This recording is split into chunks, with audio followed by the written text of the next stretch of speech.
eu sei que a apresentação de Vossa Excelência, ministra, não foi focada nesse ponto, mas tem três palavrinhas ali no requerimento sobre as prioridades do Ministério e sobre esse assunto que eu gostaria de tratar. Primeiro ponto, especialmente sobre vetos à Lei de Diretrizes Orçamentárias, foi feito um veto sobre a produção de relatórios trimestrais para monitorar a execução do orçamento. E eu queria questionar qual a razão desse veto. Na minha avaliação, o Congresso aprova a necessidade de produção de relatório trimestral na busca de transparência, na busca de entender aquilo que está sendo executado, não está sendo executado, quais que são as receitas que foram frustradas e, nesse sentido também, questionar em relação à LDO enviada, né, do ano passado, mas também já prevendo o mesmo erro neste ano, né, isso, de 24 para 25, mas também já prevendo que o mesmo deva acontecer de 25 para 26, sobre a ficção orçamentária, ministra, porque quando foi enviada a LDO a essa casa, tanto a nossa consultoria de orçamento, quanto instituições independentes do mercado, como a maior parte dos economistas, entenderam que o orçamento era fictício, que o governo não teria essas receitas e que o governo gastaria mais do que estava previsto. E, de fato, foi exatamente o que aconteceu. Estava previsto um superávit de 14 bilhões de reais e agora, no relatório do meio do ano, que o governo nos envia, nós temos a previsão de um déficit de 40 bilhões de reais. E isso não ocorre por falta de aviso, porque, como eu disse, na última vez, a própria consultoria dessa casa, que Vossa Excelência já foi membro do Congresso Nacional, conhece a qualidade dos técnicos do orçamento dessa casa, alertou para a falta de realidade contida na Lei de Diretrizes Orçamentárias e, após isso, na Lei Orçamentária Anual. Outro veto que eu gostaria de questionar, a LDO, foi a restrição de financiamento do BNDES para a exportação de engenharia para países que deram calote. Né? Esse Congresso Nacional entendeu que não era razoável o BNDES conceder novos empréstimos, conceder mais dinheiro da população brasileira para países que já não honraram suas dívidas anteriores, quando o BNDES financiou a exportação de serviços de engenharia para esses países. Qual a razão para o governo retirar essa limitação? E quais países foram beneficiados pela derrubada desse veto? Ou seja, quem estava devendo ao nosso país não pagou a sua dívida e recebeu novos empréstimos do ano passado para cá, que é o tempo em que a LDO entrou em vigor, né? Fazer uma pergunta, e essa é a minha principal pergunta sobre o arcabouço fiscal. A PEC da transição e a aprovação do arcabouço fiscal foram um erro? Estão nos levando, são os responsáveis para o colapso orçamentário reconhecido por Vossa Excelência que nós vamos viver em 27? E outra fala, com a qual eu concordo plenamente com Vossa Excelência, é de que o ajuste tem que ser feito antes de 27, porque o presidente da República, né, quem vencer as eleições em 26, não pode assumir 27 com mais de 100% de despesa obrigatória. Senão, o presidente da República, pela primeira vez na história do Brasil, não vai poder comprar um chiclete. Né, porque não vai ter um mínimo de verba discricionária, não vai conseguir pagar a conta de água e luz de ministério. Né, vamos ter literalmente um apagão no serviço público em razão desse estrangulamento do orçamento discricionário. Só que eu divirjo de uma afirmação de Vossa Excelência de que esse ajuste tem que ser feito após as eleições de 2026. E eu entendo que Vossa Excelência disse isso por uma questão de cálculo político, por entender que o presidente Lula não enfrentaria esse desgaste antes do período eleitoral. Agora, se nós temos a constatação de que vamos ser atropelados por um trem e que esse atropelamento já está contratado e que nós temos a certeza de que vamos perder 100% do nosso orçamento discricionário, por que esperar até as eleições acontecerem e trabalhar nesse pequeno período de tempo entre o período eleitoral, o segundo turno, até a posse do presidente da República no ano de 2027? E quais são as mudanças estruturais no arcabouço fiscal e nas nossas leis fiscais para que esse colapso não aconteça? O que, na opinião de Vossa Excelência, tem que ser feito, tem que ser modificado no arcabouço fiscal e nas regras que foram modificadas pela PEC da transição na nossa Constituição Federal para que a gente não atinja esse colapso? O que o governo tem que fazer de diferente e o que o parlamento tem que aprovar de diferente para a gente não atingir esse colapso? Então, eu quero focar muito nesses dois questionamentos, ministra, sobre a responsabilidade das leis fiscais, do arcabouço fiscal e da PEC de transição no colapso orçamentário que nós vamos viver em 2027 e o que o governo tem de fazer de diferente, qual projeto tem de ser enviado para essa casa e aprovado para mudar as leis fiscais e a gente não viver esse colapso. Porque eu não quero ver a gente com zero de investimento em infraestrutura, zero de investimento em segurança pública, zero de investimento em meio ambiente, zero de investimento em combate a drogas e alcoolismo, zero de investimento em combate à violência contra a mulher, zero de investimento em bolsas para pesquisas acadêmicas, zero de investimento para habitação popular, zero de investimento para saneamento básico, e aqui está o deputado Marangoni, que tem no saneamento uma das suas grandes bandeiras. Nenhuma dessas despesas que eu citei, ministra, são despesas obrigatórias, nenhuma delas tem a previsão de obrigatoriedade ou vinculação no nosso texto constitucional. Portanto, o orçamento para todas elas, se nós continuarmos no caminho que nós estamos, será zero. Então, para arrematar, o arcabouço fiscal e a PEC da transição são os responsáveis e foram um erro do governo que está nos levando a esse colapso de 27? Se sim, o que precisa ser mudado de postura do Executivo e qual lei ou qual emenda à Constituição precisa ser aprovada nesse Congresso para a gente não viver esse colapso? Obrigado. É uma pena que o deputado Kim e o deputado Coronel não tivessem ontem, que eu poderia aqui, fiquei umas 4 horas conversando sobre a LDO, fui convidada para isso, a gente poderia estar falando um pouco mais detalhado pelo tempo em que tenho de 10 minutos, é absolutamente insuficiente para responder todas as questões que nos foram apresentadas. Eu vou passar rápido nas primeiras, já que Vossa Excelência mesmo disse da preocupação maior da execução da LOA, né? Se vamos ou não cumprir 2027, que é a grande preocupação de Vossa Excelência.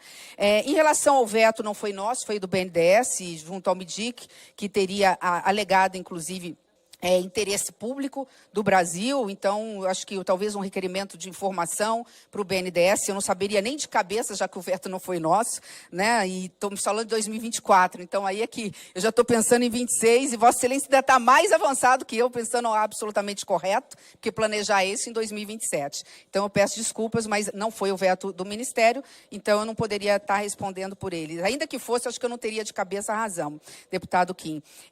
Vossa Excelência aponta a questão da preocupação de receitas e despesas, mas antes de chegar ao principal, eu divirjo radicalmente de Vossa Excelência, peço vênia aos consultores desta casa. Quando a gente fala de LDO, a gente fala de estimativa de receita e de despesas. Se nós olharmos no crescente do que aconteceu, nós não estamos aumentando os gastos no Brasil, nós estamos diminuindo gastos e estamos cumprindo a meta. Tanto é verdade, né, e isso graças ao crescimento do Brasil. Qual foi a última vez que o Brasil cresceu concomitantemente, juntando e somando 7% ao ano? E mesmo as estimativas de crescimento desse ano conservadoras, por parte do mercado e por nossa parte, vão ser novamente surpreendidos, porque passaremos seguramente de 2,2%, podemos chegar a 2,3%, 2,4%, quem sabe até 2,5% do PIB brasileiro. Temos ajuste nesse ano de receitas que nós tínhamos superestimado o ano passado, por exemplo, receitas não administradas do governo em relação às concessões e permissões, que foram frustradas ano passado, e outras vieram positivas e compensaram essa frustração. Nós já fizemos esse ajuste e já olhamos por outro lado. Então, estimativa de receita e despesa é ano a ano, é a cada 2, 3 meses. É por isso que nós temos também relatório bimestral e assim por diante. Mas, assim, indo direto ao ponto que eu acho que Vossa Excelência focou em relação à minha fala, e eu digo novamente em relação a ela, e não divirjo em nenhum momento do que pensa também o governo, 2027 nós temos um problema. E quando eu disse isso no programa da Miriam Leitão, eu disse com toda a informação que tenho do orçamento brasileiro, que é ter que colocar de novo o precatório para dentro do orçamento. Então, eu estava me referindo a esta questão. Como nós temos que colocar para dentro do orçamento mais ou menos 60 bilhões de despesas, nós temos um problema sério no orçamento, que se não resolvermos isso, nós vamos entrar em shutdown. Mas não porque por conta do arcabouço fiscal, que lembre-se, foi um arcabouço que nós apresentamos, mas não saiu do Congresso do jeito que nós apresentamos, como é do jogo democrático. Porque os senhoras e senhores estão aqui para aperfeiçoar aquilo que o Executivo, seja ele qual for, apresenta. Mas nós não tivemos o arcabouço ainda mais restritivo, porque o Congresso entendeu dessa forma. E é do jogo, e nós estamos com essa regra, agora ela é nossa. Então, eu tenho que dividir essa responsabilidade, até porque eu votei a PEC do calote dos precatórios, e fui eu que impedi lá atrás, eu lembro até hoje, na mesa, o ex-ministro queria que a PEC ela fosse extensiva por, acho que 10 anos, eu não me lembro. No Senado, tinha passado na Câmara, no Senado eu falei, isso não passa. Eu era líder, inclusive, da bancada feminina. Nós estávamos no período, acho que, salvo engano, de pandemia, eu já não me lembro, estávamos ainda já no 100% presencial. Eu falei, não passa, só tem um jeito de passar. Inclusive, eu não voto do jeito que está. Vocês têm que reduzir para 5 anos.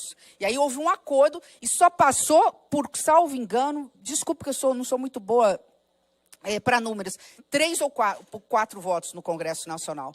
Então, hoje nós temos um problema em 2027, não é por conta de arcabouço fiscal. O problema para 2027 é como nós vamos colocar para dentro do orçamento brasileiro mais 50 bi de despesas, tendo que...